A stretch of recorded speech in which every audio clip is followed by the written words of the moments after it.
Le dernier présent que le mage apporte au roi de Perse le jour de Nowruz, c'est un esclave au beau visage.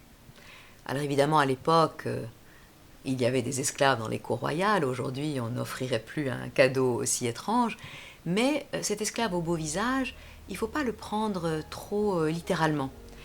À nouveau, ce qui compte, c'est la symbolique. Je pense que ce qui est très très important de considérer, c'est pourquoi il faut que ce jour de Nowruz, les yeux du roi se posent sur la beauté.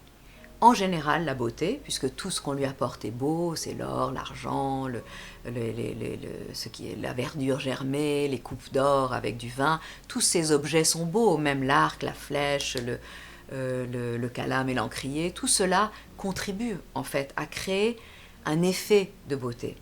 Mais le plus saisissant, et c'est intéressant que ça vienne à la fin, c'est quand même la beauté du visage humain. Et là aussi, cette beauté du visage humain, elle renvoie à cette adulation que les Persans ont pour la beauté, qu'ils considèrent comme étant véritablement le lieu où se manifeste de la manière la plus éclatante et la plus désirable, en fait, la beauté du divin lui-même, ou la lumière de Dieu lui-même. J'en veux pour preuve le fait qu'il y a un chapitre entier du Nowruz Nameh qui est consacré à la valeur des beaux visages. Et je lis juste un extrait de ce passage sur l'importance de la beauté, parce que peut-être il résume bien finalement ce qu'est le projet de l'art et de la poésie dans toute la civilisation iranienne. Les sages considèrent les beaux visages comme un grand bonheur et pensent qu'il est de bon augure de les contempler, et ils disent que le bonheur de contempler un beau visage a le même effet sur le destin que l'influence des astres bienfaisants dans le ciel. Ils ont comparé cela à une étoffe qui se serait imprégnée d'un parfum dans un coffre et qui ferait sentir ce parfum sans être le parfum lui-même, ou au reflet du soleil sur l'eau qui fait voir le soleil ailleurs sans être le soleil. Car la beauté des visages humains est une part de l'influence des astres de bon augure que le Dieu très haut accorde aux hommes. Et là vraiment, on a à nouveau toutes les thématiques finalement associées à l'être aimé en poésie persane qui se retrouvent ici. Parce que il y a cette idée que les sages considèrent les beaux visages comme étant un lieu de contemplation. Il faut contempler la beauté, il faut s'en repaître, il faut s'en nourrir. Et cette beauté, elle est importante parce qu'elle représente, elle pointe vers autre chose qu'elle-même. Le texte est très clair, c'est comme un soleil, c'est comme un reflet du soleil qui n'est pas le soleil, mais qui reflète le soleil.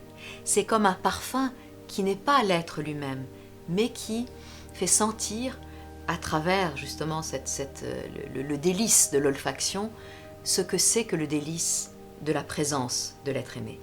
Et tout cela est mis ensemble dans cette expérience sublime parmi toutes les expériences possibles qu'est l'expérience de la contemplation du visage. Et on voit très bien que dans toute la poésie persane, quand le thème de Nowruz va être évoqué, ce sera toujours associé à de la beauté. À Nowruz, il faut que tout soit beau, il faut que tout sente bon, il faut que tout soit nimbé d'une lumière qui rappelle finalement les lumières archangéliques.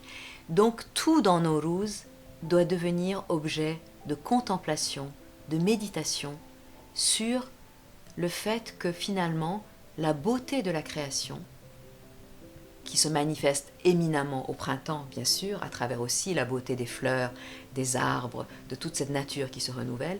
Donc la beauté de la création nous permet de méditer sur la beauté du Créateur. Et à nouveau, on voit à quel point un thème qui semble être un thème finalement relié à un moment de bien-être terrestre, eh bien, est mêlé, est, je dirais même plus que mêlé, profondément associé à une expérience intérieure qui est que l'âme humaine doit passer de la beauté au créateur de toutes les beautés. Et Nowruz est une occasion d'expérimenter ce passage de l'immanence à la transcendance.